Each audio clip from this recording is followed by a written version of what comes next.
en este momento de lo que se vive en el mundo político, en el mundo de la representación que nosotros vemos a diario. Piensen ustedes, qué rol, qué modelo, cuál puede ser el estado de independencia personal de los magistrados que tienen que pensar que dentro de poco van a tener que analizar la constitucionalidad de estas leyes que han sido dictadas en esta fecha. No son héroes, no son héroes, son igual que nosotros. La Constitución le ha dado dos garantías: la garantía de la inamovilidad y la garantía de la intangibilidad. Me voy a referir a la inamovilidad y a la reforma del Consejo de la Magistratura. A las 8 de la mañana. La inamovilidad es un concepto que no se encuentra en los otros poderes. La inamovilidad es aquella garantía que tienen estas personas que van a garantizar el ejercicio de los derechos y la armónica relación interpoderes. Significa que van a, una vez que ingresen al cargo de juez, van a permanecer en él. Hay una fórmula que la Constitución la ha tomado de la Constitución americana, que es mientras dure su buena conducta, es decir, mientras no existan actos que hagan, que permitan la remoción de sus cargos. Este es el principio de la inamovilidad. Quiere decir que un magistrado que cumple sus tareas dignamente, con independencia de criterios, que decide en base a los principios, a la ley, a todas las cuestiones que conforman el plexo normativo y valorativo de la justicia, tiene la potestad de decidir independientemente de las opiniones de los poderes. En esto imaginen los poderes que a ustedes les parezcan. Es impensable, por ejemplo, que Salvat, cuando fue camarista nacional civil, haya tenido alguna presión de una red social. No había, hoy hay redes sociales, hoy hay mecanismos de presión y va a haber nuevos. En esto un juez tiene que ser independiente de todo esto, pero fundamentalmente la garantía de la independencia es respecto del poder. Y el poder tiene en esto, por supuesto que dejo de lado el poder económico, porque en realidad el poder económico tiene que ver no con la independencia del juez, tiene que ver con la honorabilidad del juez.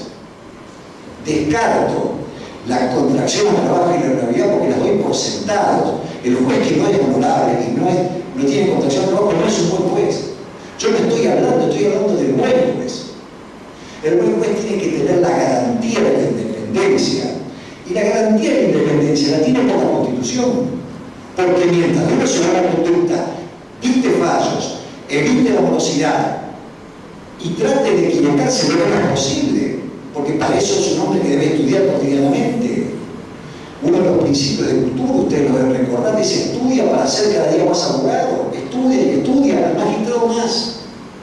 Entonces hay principios que los abogados, que ejercemos la abogacía, sabemos que tenemos la garantía de ese principio. Ustedes han estudiado Derecho Procesal, el principio de iura non incuria, que sabemos que si nos equivocamos, él no se debe equivocar porque él es una suerte de héroe, ni siquiera se equivoca.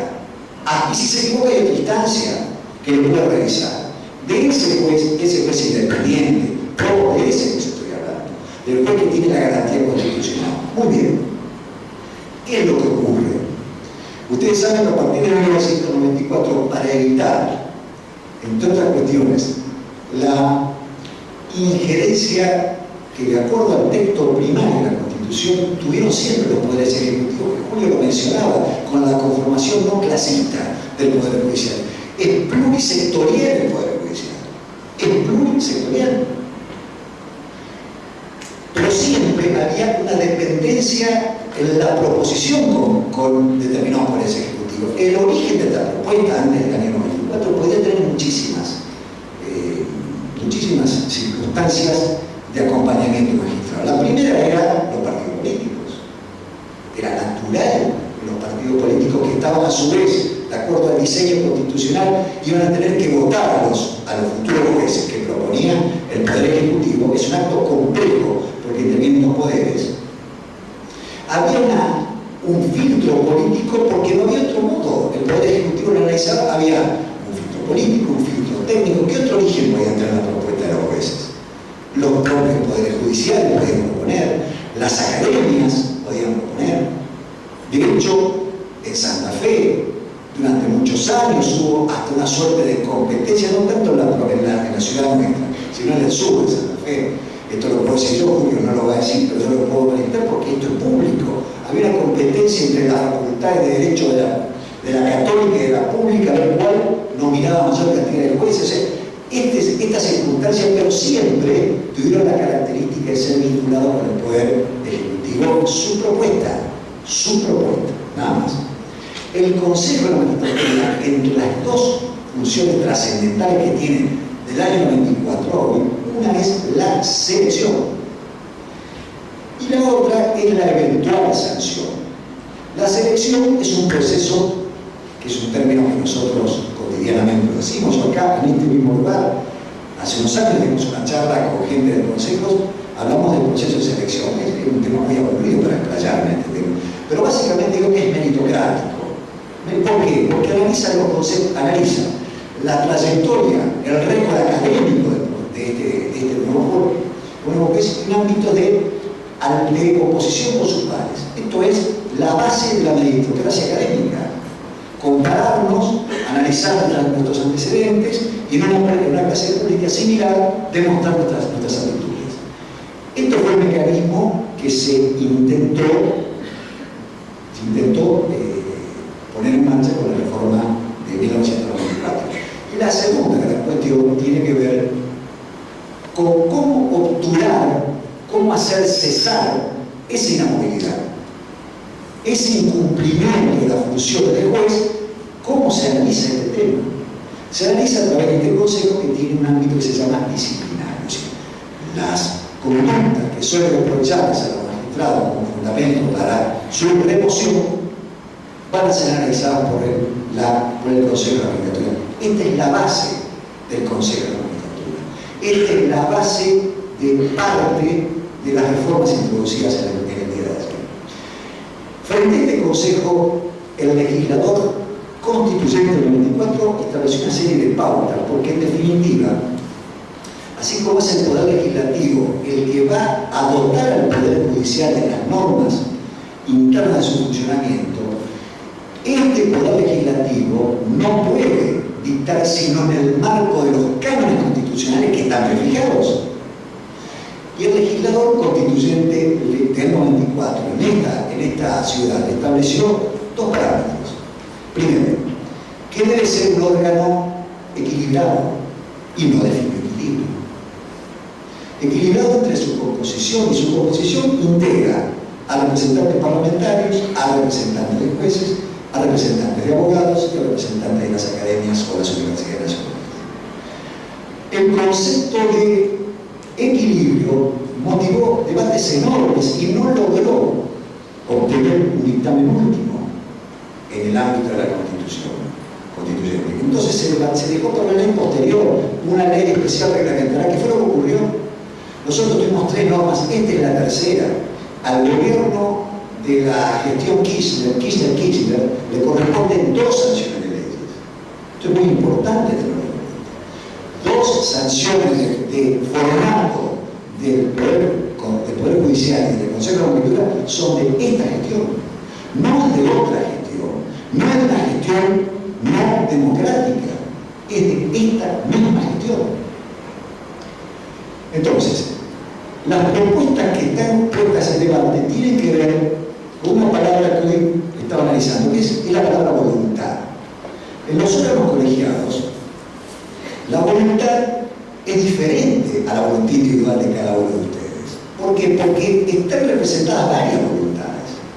Y estas varias voluntades demandan una serie de normas de ejecución de la toma de la voluntad colectiva, para lo cual se crea un concepto, que es el concepto de mayoría. La mayoría significa cuántas voluntades de acá coinciden en un tema. A su vez, estas mayorías, en la pequeña división en un cuadro sinóptico, pueden ser las mayorías presentes, todos ustedes, o las mayorías constitutivas en el claustro de estudiantes de esta facultad, por ejemplo. Esto sería el concepto de universo. Después esta voluntad necesita expresarse, quiere decir contarse. Entonces nosotros nos ponemos de acuerdo que para definir la hora en que vamos a abrir el bar, una mayoría simple, si la mitad más uno de los presentes, no es necesario que todo el claustro vote, los que están acá decidimos a qué hora abrir el bar. Ahora, si ya avanzamos en cuestiones más importantes, hay una preocupación en el ámbito constitucional de decir, frente a cuestiones importantes, vamos a exigir mayorías importantes. ¿Pero por qué? Porque la mayoría calificada, como dice como es el estudio constitucional de mayorías, de presentes o de integrantes, tiene que ver con el aspecto de la convivencia y del consenso. La mayoría calificada obligatoriamente invita al consenso. Si no, no hay una plurirepresentación como normalmente, como existe en el sistema democrático argentino. Nadie puede suponer que hoy en día no existe una representación plural. Existe. La Constitución y la ley anterior, la que ayer se modificó, todavía falta el paso posterior por Senado, claramente modifica estas reglas de la mayoría. ¿Y cómo? Antes, siguiendo el precepto constitucional previo, que exigía siempre mayoría calificada de los 2/3 de los miembros, era el número necesario para proponer un juez o para sancionar a un juez.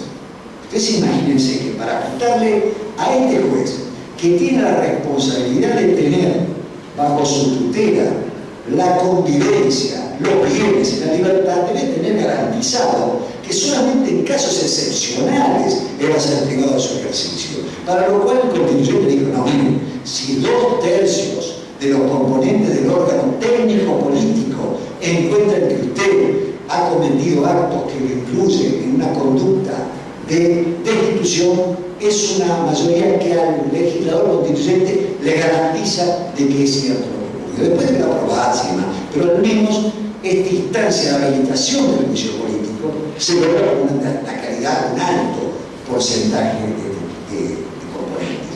Esta es una voluntad calificada, mayoría calificada. Hoy, el proyecto que estamos analizando disminuye la calificación de la mayoría a una mayoría simple. Ustedes imagínense que la conformación circunstancial de este cuerpo colegiado incluye una potencialidad de la variabilidad de la voluntad. Los 2/3 es muy difícil lograrlo, pero mucho más difícil es modificarlo. La mayoría simple circunstancial es algo que no es una buena medida de voluntad para estos casos. Esto que tiene que ver con lo que estoy sosteniendo antes, que esto es una de las cuestiones que lima uno de los pilares de la independencia del Poder Judicial, la inamovilidad. Conjunturalmente con este modelo se han incluido, alterado normas de este equilibrio que yo hablé primero, incluyéndose casi por partes iguales representantes, magistrados, parlamentarios, jueces, académicos, con lo cual se está licuando de alguna manera la presencia del Poder Judicial en sí mismo. Esto no es, en principio, no es un tema que creo que sea de flagrante constitucionalidad, no lo creo. Sí me parece un tema diferente el modo de elección directo. El modo de elección directo, pero ¿por qué? Por dos cuestiones. Una cuestión, en primer lugar, conceptual. La voluntad, la elección directa en determinadas circunstancias no es garantía de mayor democratización y participación. Yo le preguntaría a los convencionales constituyentes del 94, y a los legisladores que votaron este tema con este argumento que yo acabo de mencionar. Si entonces este tema de la elección directa es la verdadera democratización y legitimación del Poder Judicial, ¿qué ocurrió con todos los gobiernos constitucionales electos antes de 2007, perdón, el 98, que fue la segunda elección del doctor Menem, cuando el sistema de elección de autoridades máximas nacionales se realizaba en el colegio electoral? Que el colegio electoral es un mecanismo indirecto y que tiene su razón de ser en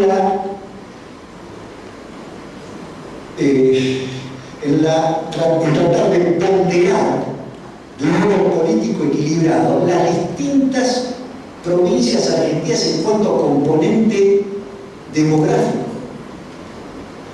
La elección en Buenos Aires es la madre de la batalla, como se la definió, pero es verdad. Lo que la eliminación del colegio electoral ha concluido es la eliminación del federalismo político. No importa el resultado electoral en Buenos Aires, hecho campo de tierra, no es necesario saber el resultado electoral de la pequeña provincia, no es necesario, porque el impacto es nominal en los votos, no es un impacto indirecto como era antes con la conformación de un colegio electoral que regula población y electores. Este tema es el tema que yo quiero insistir para demostrar que esto no es garantía de democratización y de legitimidad. ¿Alguien se atreve a decir que el gobierno de 1973 de Perón, de Cámpora, de Perón, que el 83 de Raúl Alfonsín, que los posteriores de Menem y de la Rúa fueron gobiernos ilegítimos que no tuvieron legitimidad en su origen? Sería un disparate pensar esto. Y fíjense que en todos estos casos lo que se utilizó fue un mecanismo indirecto. El voto indirecto no significa que haya una pauperización de la legitimidad del elegido. Esto es el primer tema. El segundo tema, que es más grave aún, tiene que ver con el padrón electoral que va a ser propuesto. ¿Esto qué significa? Fíjense que la ley que ayer se votó introduce una serie de modificaciones diciendo que los consejeros nuevos, estos nuevos consejeros, esta suerte de colegio gigante que se va a conformar, van a tener que ser elegidos en elecciones nacionales directas y que van a ser en un colegio electoral único, como es la elección del presidente.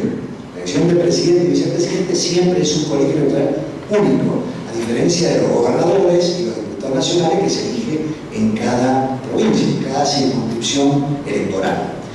Para este caso, modificaron la ley electoral haciendo una excepción al cargo y obligando a la partidización de la representación que quieran tener los magistrados, a la partidización necesaria que el sector académico tenga que tener para hacer propuestas, a la necesaria partidización por parte de los abogados para poder acceder a participar en la construcción de una justicia mejor, de más calidad. Esto, si no tuviese un reparo constitucional, no diríamos nada, diríamos que no nos gusta, que no es el mecanismo que nosotros hubiésemos propuesto. Pero este está fuera de debate. Nosotros no venimos a debatir lo que a nosotros nos parece que debe ser. Las propuestas que estamos analizando son propuestas que tienen que ver con la adecuación del formato constitucional. El artículo 114 de la Constitución Nacional, léanlo después de esta charla, por favor, dice que la representación de los magistrados y de los abogados será por sus propios padres, y tiene una lógica en la compensación entre el poder popular, dueño de la soberanía popular, que elige representantes en diputados nacionales y en senadores, va a compatibilizarse con el interés de los que conforman este Poder Judicial. Esto lo dice la Constitución, este fue el formato. Hay horas de debate sobre este tema, sobre por qué se logró esta fórmula. Yo creo que estas son las dos cuestiones que tienen que ver con la garantía de la inamovilidad, que significa la garantía de la independencia para que estos hombres, que no son héroes, puedan garantizarnos a nosotros a ustedes y a otras generaciones la posibilidad de vivir dignamente conforme un marco constitucional.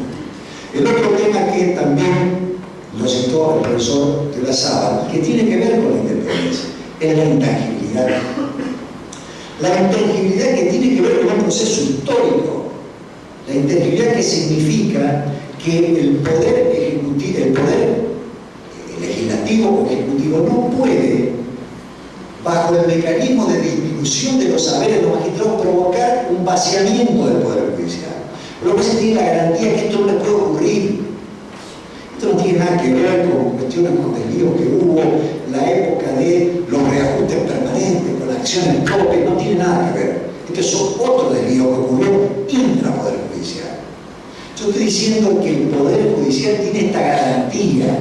Inclusive la cita que refirió el doctor de la Sábal de la provincia de Santa Fe, aún en los casos de emergencia fue debatido. En la última emergencia provincial, económica provincial, fue debatido precisamente el tema, a ver si esto no alteraba precisamente la garantía de la integridad. Esto nada tiene que ver con el concepto de poder impuesto a las ganancias. Cualquier tributarista, como los que hay en esta casa, puede explicar lo que es la solidaridad fiscal. Si tuviese Carlos Folco, lo explicaría claramente, o el doctor Fernández, que son los profesores titulares de las dos materias. Ellos pueden explicar lo que es la solidaridad fiscal y que en este caso, este conglomerado, este conjunto de ciudadanos que ejercen funciones de jueces, no cumplen con el concepto obligatorio de solidaridad fiscal. La solidaridad que hablamos en el mundo jurídico no es la solidaridad moral. Nosotros hablamos de solidaridad fiscal como obligatoria. No es optativa, es obligatoria. La historia se remonta a un viejo fallo de la Corte Americana que en la década del 30, de 1930, estableció esta intangibilidad de los sueldos. Que luego lo cambió y dijo que no, y le encontró esta solución. La solución es decir que los nuevos miembros van a tener, y tampoco tuvo el debate de que había desigualdad de remuneración por igual tarea, porque eran garantías lo que se estaban poniendo en juego. Por supuesto que la Constitución argentina, a través de su máximo tribunal, que es el Poder Judicial de la Corte, estableció cláusulas de garantía de seguimiento al modelo americano, pero nunca hizo el cambio que hizo el cambio norteamericano. Hace 2 años, un poquito más tal vez, un último fallo, es el caso Gutiérrez contra ACES, en el cual un jubilado juez se le pretendió a un jubilado juez retener ganancias, que es el juez Gutiérrez, y Gutiérrez llevó el caso a la Corte, y una Corte integrada con jueces mantuvo el criterio. En honor a la brevedad, por ser un hombre de esta casa, el único juez que mantuvo el criterio de establecer el principio de la posibilidad que tribute fue el profesor de esta casa, el doctor Horacio Rosati. Me parece que es de honor hacerlo saber. Los otros jueces, abogados todos, ninguno podía ser juez. En la lista de jueces eran todos abogados. El único abogado que hizo fue un profesor de nuestra casa. Razón por la cual creo que la intangibilidad a que apunta una de las dos garantías que conforman el núcleo fuerte de por qué un juez, qué garantía tiene un juez para ser independiente, la una hay que revisarla, a la otra hay que ratificarla. Hay que ser, en este sentido, militante de la democracia. Ese es el camino más importante que tenemos para ustedes. Y con esto terminamos lo siguiente. La generación mía, la del doctor de la Sábal, fue una generación que vivió procesos de ruptura institucional de la República muy marcados, muy fuertes. Fíjense que en la década del 70 y el 80 nosotros asistimos a lo que se llamó la República Perdida. ¿Se acuerdan que tuvo películas sobre este tema? Esta era la concreción en un formato de arte de la historia institucional argentina. Fue la pérdida de la República, pero como destrucción del modelo de poderes. Ojalá, y en esto les cabe a ustedes, no a nosotros, a ustedes, por ser las generaciones que tengan a su cargo el control, el manejo, la motivación de la cosa pública. Ojalá que ustedes no vean la muerte de la democracia. Ojalá que no vean más. Creo que el objetivo más importante es defender con fundamento, con honestidad intelectual y con militancia el modelo democrático que hemos sabido conseguir y queremos mantener. Muchas gracias.